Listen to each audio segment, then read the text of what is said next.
Good morning, Denham Springs and all points beyond. It's your Dawn Deacon again. Today is Tuesday, June the 30th, the last day of June, last day of the fiscal year, if you're into that kind of thing.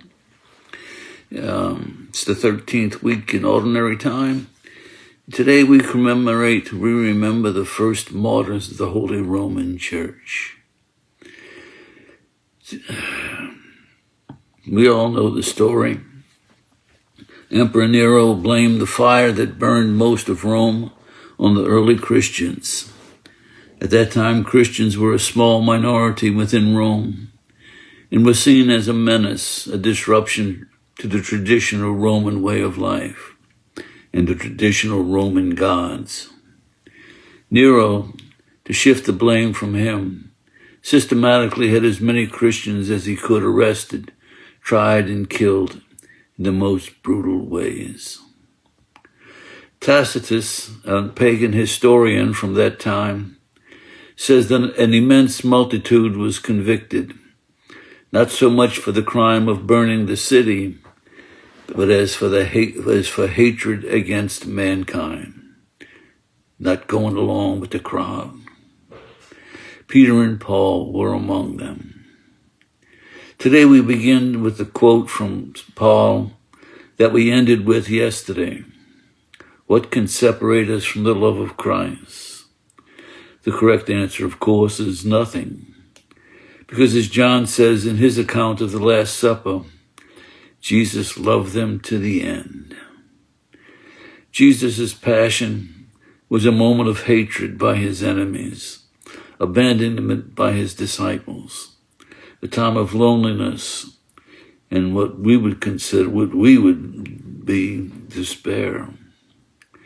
But by instituting the Eucharist, he transforms his passion and death into a moment of love and communion. It was a stupendous transformation, which we must always approach with wonder and thanksgiving. Jesus needs nothing from us, but he chooses to unite us all into his body through the Eucharist. The victory of the martyrs is the fruit of Jesus' Last Supper. Because of the strength and grace they received in the breaking of the bread, they could say like Paul, "What can separate us from the love of Christ? Will anguish or distress, persecution, famine, nakedness, perils or the sword?" Their response was clear: nothing, neither life nor death. They loved those who persecuted and killed them, and thus transformed the event of hatred into one of love. They learned and they got the strength to do this from the Eucharist.